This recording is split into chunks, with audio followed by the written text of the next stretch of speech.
Danny, please introduce yourself. Okay, I'm Andy Gray. I'm a senior lecturer in pharmacology at the University of KwaZulu-Natal in Durban in South Africa. So I teach undergraduate medical pharmacy, nursing, optometry students and postgraduate public health students. All your life you lived in South Africa, I suppose. I was born here, yes. I was born in the Western Cape Province near Cape Town, and I was educated in the Eastern Cape Province, but I've practiced most of my life up here in KwaZulu-Natal. Okay, so the People's Health Movement, I think in Africa you were part of it, and what does it mean to you? So I've been associated with the People's Health Movement, not a very active member of it, but certainly a supporter and somebody who shared the principles of PHM.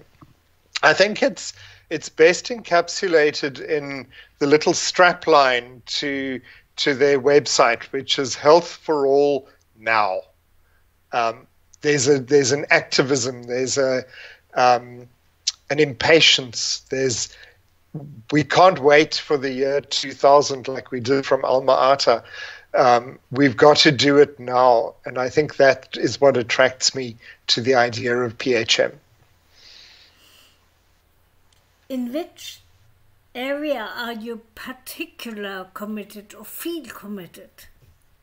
So my area is obviously the issue of access to medicines. As a pharmacist and a pharmacologist, I'm really interested in how people access medicines, what prevents them from accessing those medicines, and what is in the system. What can we change that everybody gets access to medicine? So the idea of equity, the idea of access, and a focus on technologies would be the areas that I'd particularly be involved in. The highest attainable health standard is a fundamental human right. WHO says, what does the human right to the highest attainable health standard mean to you? So South Africa, in its post-apartheid constitution, has enshrined a Bill of Rights. So in addition to that fundamental human right, which is in a number of instruments and it's enshrined in the United Nations, the idea of an equitable access to healthcare services is built into our constitution, but with a recognition that it's not something that can be done with the resources we've got at the moment. However, it cannot be ignored. We cannot hide behind those resources. So that idea of the highest achievable state of health, I think, is very important. But the idea that this is a process and that it is, mathematicians talk about asymptotic. You approach the line, but you never quite get there. But you never stop. That's the fight for health that I think we have to keep fighting forever. Do you think the Alma-Ata process, perhaps you can say some words to Alma-Ata. I think it was very revolutionary of the World Health Organization. That Health for All is an achievable goal. Absolutely, and we've seen it almost revived. So although the meeting in Alma-Ata was back in 1978, and it was held at a time when the world was divided in the Cold War, and it was held within one of the Soviet republics at the time. We've seen that animate a lot of movements around the world. They looked at the principles. One of those principles is access to essential medicines. And it's really interesting that the WHO Model Essential Medicines list comes from just 1 year before Alma-Ata. 1977 was the first of those lists. So that principle lines up with what the world was saying in 1978. And we've seen it picked up more recently in the World Health Organization, committed to comprehensive primary health care, in the whole idea of universal health coverage. And I don't think it's a principle that we've achieved, but it's certainly not one which we are ready to abandon. You work as a consultant for the World Health Organization, for the WHO. Do you think you can implement the goal of health for all there during your work?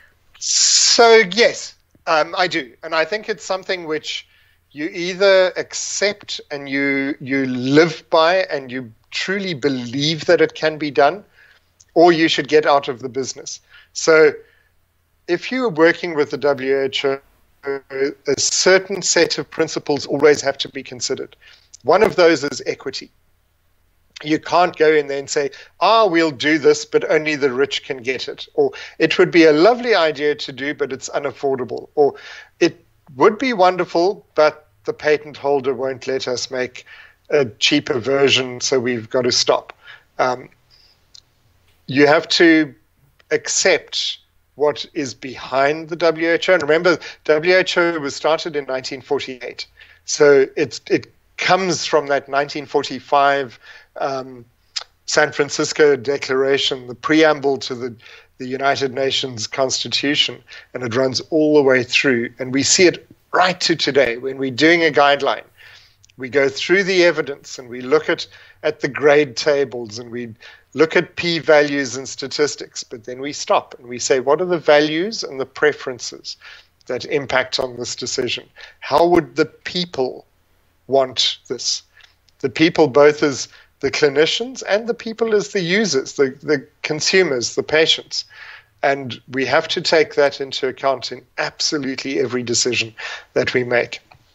So at the moment, one of the things that I'm involved in is rewriting a guideline on a balanced approach to controlled substances. And these are very controversial. These are the opioids, the benzodiazepines, the barbiturates, the sort of substances that people are scared of, and they see enormous numbers of overdose deaths in some parts of the world, but we also know that in other parts of the world there's just simply no access to pain relief, for example, for the treatment of epilepsy.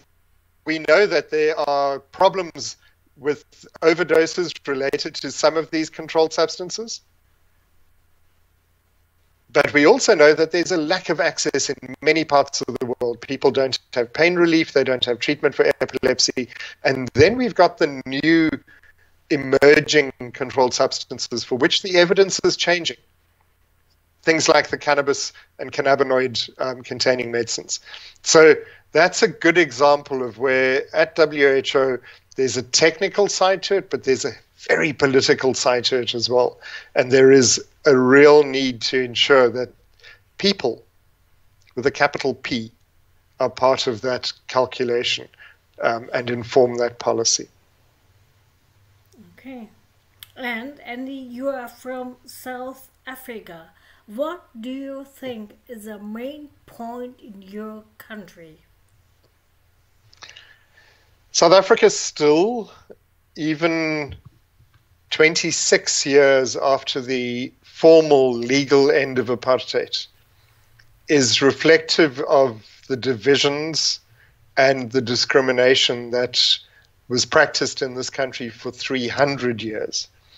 And so equitable access to healthcare services that are safe and effective and of equal quality for everyone who needs them, that can be accessed free at the point of care without financial hardship, is still something that we are fighting for, and it's still something worth being engaged in policy work, in legal work, in regulatory work, and as an academic. Okay. Anything else you want to say? Yeah, I think PHM has delivered for us some larger than life examples. David Sanders is one of those. So David was Zimbabwean, trained, lived in South Africa, never lost his activist side, even though he was a serious academic and a public health specialist. And those inspirational lives, I think, are worth recognizing. And it's a year now since David's death. So there are times when you look back at individuals who've made a difference as well as the broad populace, and those individuals can be inspiring. Okay. Thanks a lot. Thank you.